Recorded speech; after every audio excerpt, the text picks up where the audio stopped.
हाँ भाई, सभी को राधे राधे। कैसे हो आप सभी लोग? अच्छे होंगे आशा करता हूँ भाई। वीडियो देख भी रहे हो या नहीं देख रहे हो, देखें भाई कैसी हैं, क्या क्या है। और हमने अपने यहाँ ऑर्गेनिक केमिस्ट्री को स्टार्ट किया हुआ है। पढ़नी पड़ेगी बार बार, रिएक्शंस जो हैं अपने को इसको पढ़ना है भाई। काफ़ी ज़्यादा रिएक्शंस हैं ऑर्गेनिक में, लेकिन सिंपल कॉन्सेप्ट बेस है। एक बार आपने इसको पढ़ना स्टार्ट कर दिया ना, दिमाग में घुसने लग गए रिएक्शंस, ऑटोमेटिक आंसर्स होने लग जाएंगे। अभी तो एनसीईआरटी को ही देख रहे हैं, सोचते हैं कि सर यार ऑर्गेनिक जो है याद ही नहीं होती। अरे होगी क्यों नहीं भाई, उसको पढ़ो आप बार बार, ऑटोमेटिक याद होने लग जाएगी। पहले टर्म्स को तो समझे और चैनल को आगे बढ़ाएं, लाइक और सब्सक्राइब करें भाई, क्योंकि आप इससे जुड़े और बताएं क्या क्या है, क्या क्या दिक्कत है, क्या नहीं है, जो भी है। और इसमें हमने जो है अब सबसे पहले हाइड्रोकार्बन को स्टार्ट किया है भाई। और हाइड्रोकार्बन का हमने सबसे पहले अपना इंट्रोडक्शन देख लिया था, उसकी स्ट्रक्चर देख ली थी। और उसके बाद जो है इसमें क्लासिफिकेशन देख लिया, उसका नॉमेनक्लेचर देख लिया था प्रीवियस वीडियो में, पिछली वीडियो में जो है। उसके बाद हमने इसका प्रिपरेशन भी स्टार्ट कर दिया भाई, कि प्रिपरेशन 3 चीजों से देखा है। किस किस से? अपना सबसे पहले अनसैचुरेटेड हाइड्रोकार्बन एल्कीन और एल्काइन से, दूसरा अपना एल्किल हैलाइड से, और तीसरा जो है अपना सिंपल कार्बोक्सिलिक एसिड से देखा है, जिसमें दो ही मेथड देखे थे, डी कार्बोक्सिलेशन और सिंपल जो है कोल्बे इलेक्ट्रोलाइसिस। और उसके बाद उसकी फिजिकल प्रॉपर्टीज, भौतिक गुणधर्म की हमने बात की थी भाई। और भौतिक गुणधर्म में, फिजिकल प्रॉपर्टीज में फिजिकल स्टेट देख ली, सॉल्युबिलिटी देख ली थी इनकी। और उसके बाद हमने एक पॉइंट देखा था इनका, बॉइलिंग पॉइंट्स का। और उसमें ब्रांचिंग वाला कॉन्सेप्ट हमने बता दिया था इससे पिछली वीडियो में। ब्रांचिंग वाला कॉन्सेप्ट नहीं बताया है, सिंपल हमने नॉर्मल कार्बन एटम वाला पॉइंट्स बता दिया। आज हम ब्रांचिंग वाले कॉन्सेप्ट पर फोकस करेंगे। और विश्वास माने, ये जो बॉइलिंग पॉइंट का ऑर्डर है, इसका जो मैं फॉर्मेट बता रहा हूं, ये सारे चैप्टर्स में सेम चलता है। ऑर्गेनिक लगती है बड़ी है, कॉन्सेप्ट फिक्स है, उन्हीं कॉन्सेप्ट को हर जगह अप्लाई किया जाता है। 12th क्लास में भी ये सारी चीजें आएंगी भाई, इसलिए इसको समझें और देखें। और चैनल को भाई लाइक और सब्सक्राइब जरूर करें। अपने साइंस स्ट्रीम से जितने भी विद्यार्थी जुड़े हुए हैं, सबको इनको दिखाएं, कुछ ना कुछ बेनिफिट इसका जरूर होगा। और समझें भाई, इधर हमने सिंपल जो है क्लास 11th का अपना चैप्टर नंबर 9 और हाइड्रोकार्बन स्टार्ट किया हुआ है।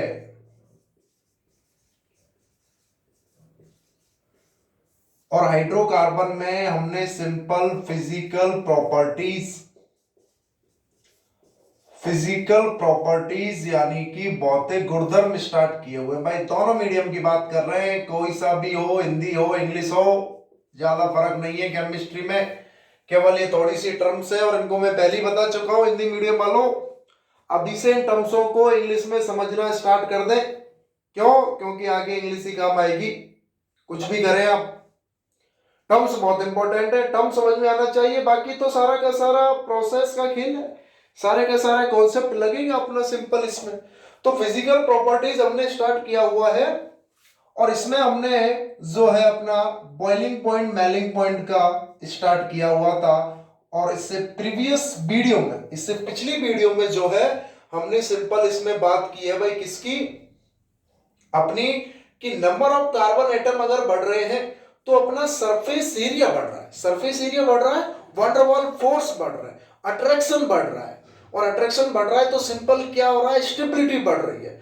तो उसको टेम्परेचर, जो रिक्वायर्ड टेम्परेचर है बॉयल या मेल्ट करने के लिए, वो भी क्या होगा, सिंपल बढ़ जाएगा। अगर ब्रांचिंग के कॉन्सेप्ट की बात करें, इसमें हम ब्रांचिंग का कॉन्सेप्ट ले लें, यानी कि शाखा का, ब्रांचिंग का कॉन्सेप्ट अगर हम ले ले शाखा का, तो आपको पता होना चाहिए कि भाई जो ब्रांचिंग है वो रिवर्सली प्रोपोर्शनल है किसके? सरफेस एरिया के, सतही क्षेत्रफल के। कि अगर शाखा बढ़ेगी तो सिंपल सतही क्षेत्रफल क्या होगा, कम होगा। इसको इस तरीके से समझ सकते हैं कि 5 बच्चे हैं, एक रो में सीधे बैठे, सीधे खड़े 5 बच्चे।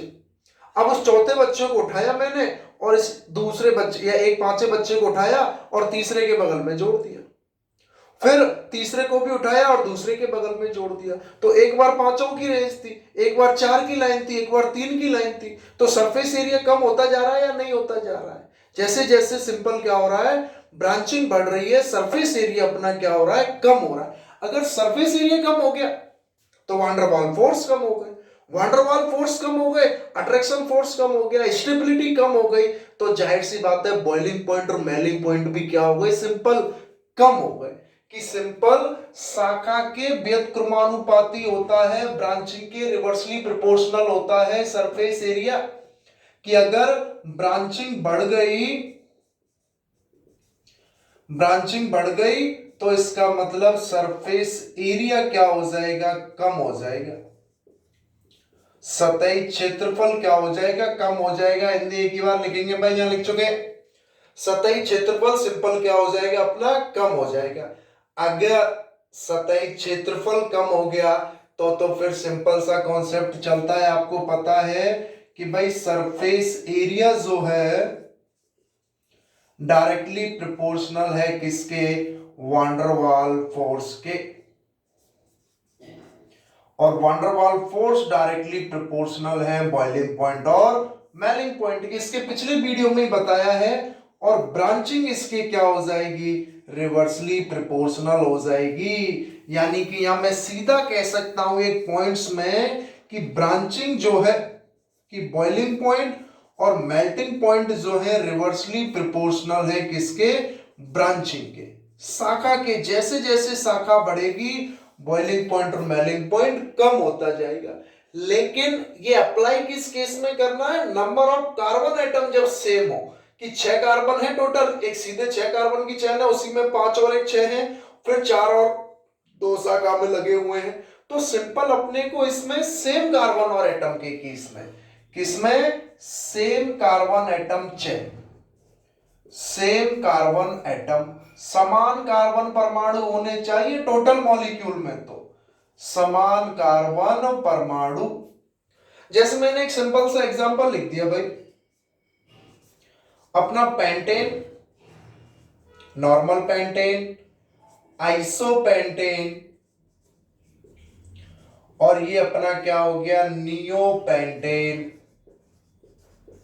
ये सिंपल अपने क्या हो गए हैं, 3 है, नॉर्मल पेंटेन, आइसोपेंटेन और नियोपेंटेन। नॉर्मल पेंटेन का मतलब है 5 कार्बन की चेन, 1 2 3 4 5, ये नॉर्मल पेंटेन हो गया।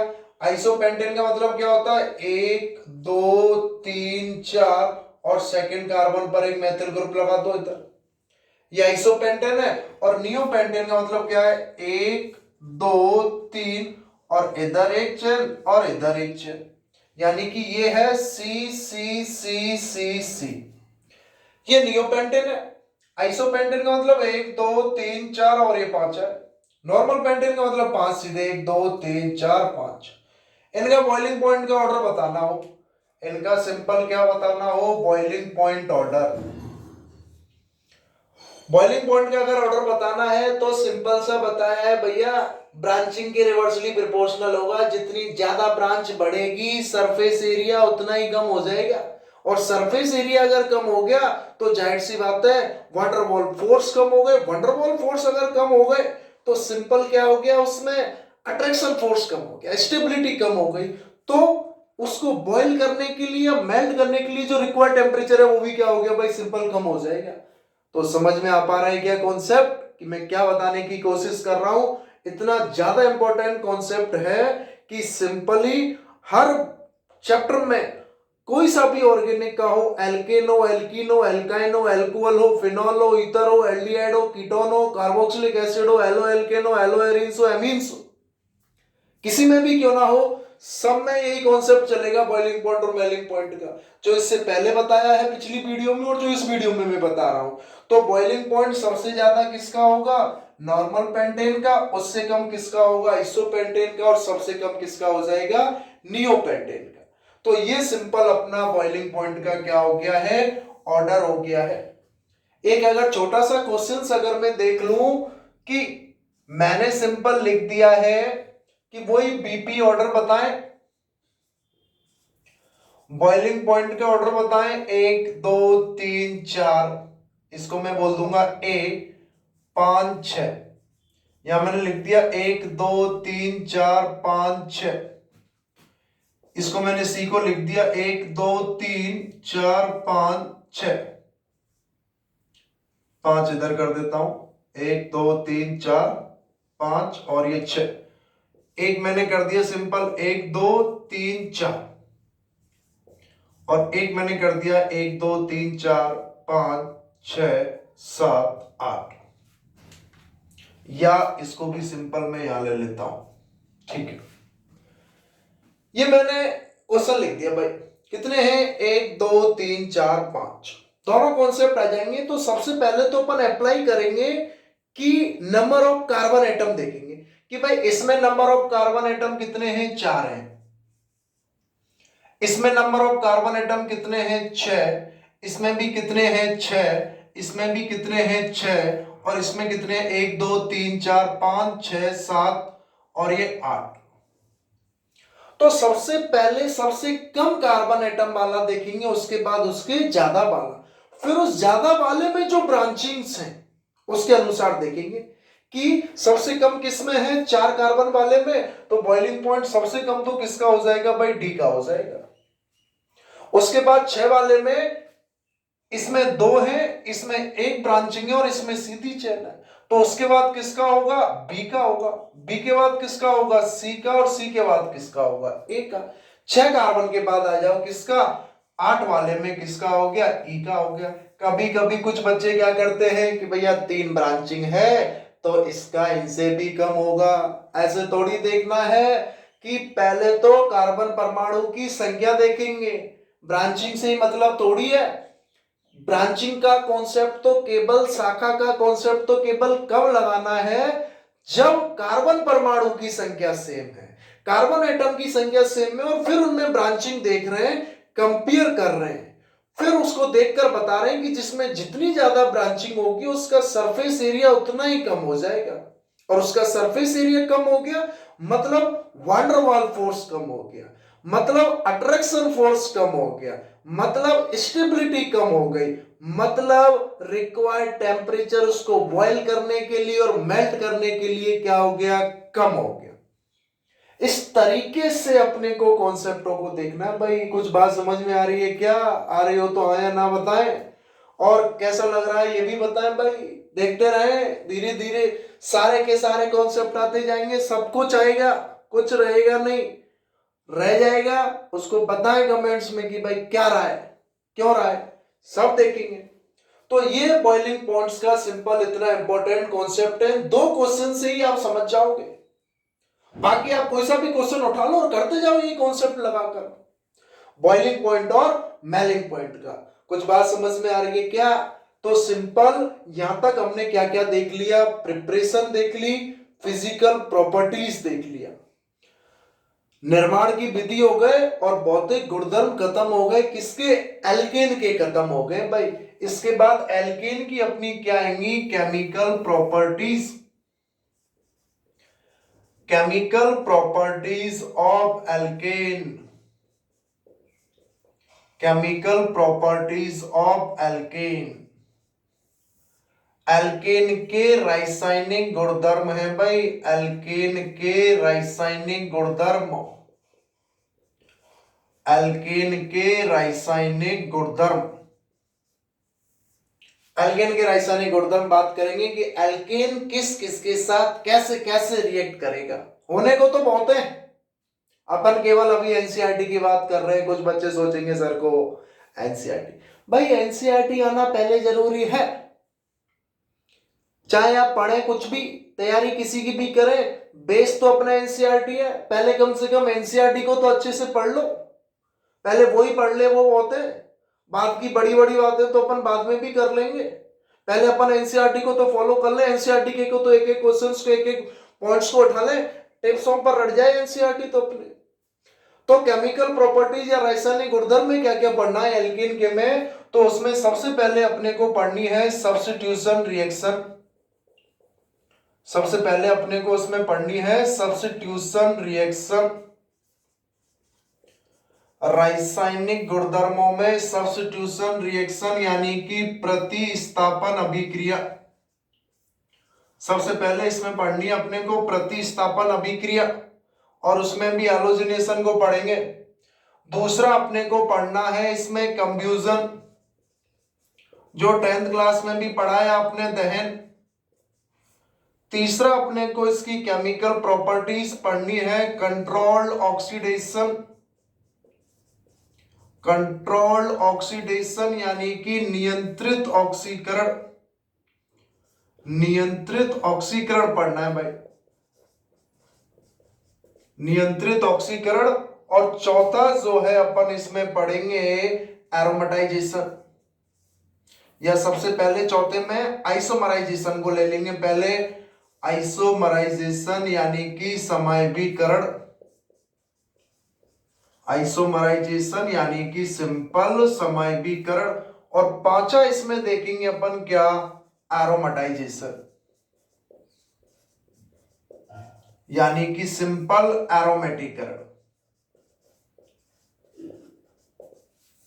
और छठा अपन देखेंगे सिंपल रिएक्शन विद स्टीम, भाप के साथ अभिक्रिया। रिएक्शन विद स्टीम यानी कि सिंपल भाप के साथ अभिक्रिया। और सबसे लास्ट पॉइंट में अपन देखेंगे पाइरोलाइसिस यानी कि तापीय विघटन। पाइरोलाइसिस यानी कि सिंपल हम बात करेंगे किसकी, तापीय विघटन की बात करेंगे भाई। ये है अपनी केमिकल प्रॉपर्टीज।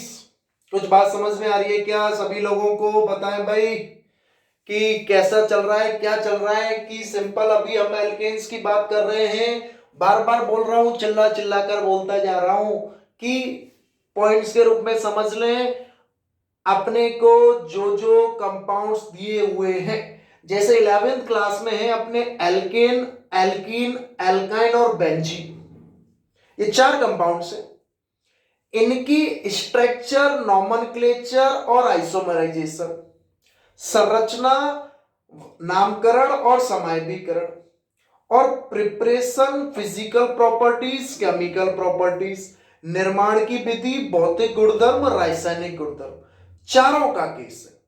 सेम केस आता है 12th क्लास में, सेम चीजें पढ़ते हैं सेकंड बुक में भी। अलग अलग कंपाउंड्स को उठाते हैं, halo alkane, hello arenes, aldehyde ketone, carboxylic acid, alcohol, phenol, ether और एमीन्स। वही preparation, physical properties, chemical properties, इतनी ही तो है, सारी की सारी यही है। तो एक एक को देखते जा रहे हैं, और सिंपल सा तरीका है, बार बार पढ़ते जाओ। जितनी बार पढ़ो उतनी बार कम है, दिमाग में घुस जाएंगी सारी की सारी रिएक्शन। तो ये हमारा हो गया है केमिकल प्रॉपर्टीज। सबसे पहले मैं इसको स्टार्ट करूंगा नेक्स्ट वीडियो में, फिर इसको, फिर इसको, फिर इसको, फिर इसको, फिर इसको, फिर इसको, फिर इनके कन्फर्मर्स देखेंगे, और इसके बाद सिंपल सा क्या स्टार्ट कर देंगे, एल्कीन, फिर एल्काइन, और फिर वही सिंपल सा बेंजीन एंड इट्स डेरिवेटिव्स। तो इस तरीके से चलेगा। बहुत बहुत धन्यवाद भाई, इसको देख रहे हैं, सुन रहे हैं, समझ रहे हैं, कैसा लग रहा है बताना भी है साथ में। बढ़िया लग रहा है तो आराम से बताएं, क्या क्या इंप्रूवमेंट कर सकते हैं वो भी बताएं, सब कुछ करेंगे। सिर्फ आप जुड़ना स्टार्ट करें, अपना कोशिश अपनी ऐसी कंटिन्यूअस चलती रहेगी भाई। इसी तरीके से हम एनसीईआरटी के क्वेश्चंस की पीडीएफ भी उठाएंगे धीरे धीरे। पहले एक बार मैं बता तो दूं कि मैंने इन वीडियो में ये चीजें डाली है। तुरंत किसी बच्चे ने पूछा सर ये क्या है, तुरंत बता दूंगा, उस वीडियो में देख ले। तो इतना बहुत है अभी भाई। समझ में आ रहा है क्या? चैनल को लाइक भी करें, सब्सक्राइब भी करें, और आगे अपने दोस्तों को बताएं। कुछ भी कमेंट्स करें, क्या सही है, क्या नहीं है सही, और क्या कर सकते हैं। जैसा आप कहोगे वैसा मामला चलेगा, कोई 1% भी दिक्कत नहीं है। आराम से चीजें समझ में आनी चाहिए, उतना ही बहुत काफी है, अच्छा है। इतनी देर सुनने के लिए भाई बहुत बहुत धन्यवाद। आपने मुझे अपना कीमती समय दिया, उसके लिए मेरा बहुत बहुत शुक्रिया है आप सभी को। समझ में आ जाए लिख लेना आराम से। Okay, thank you.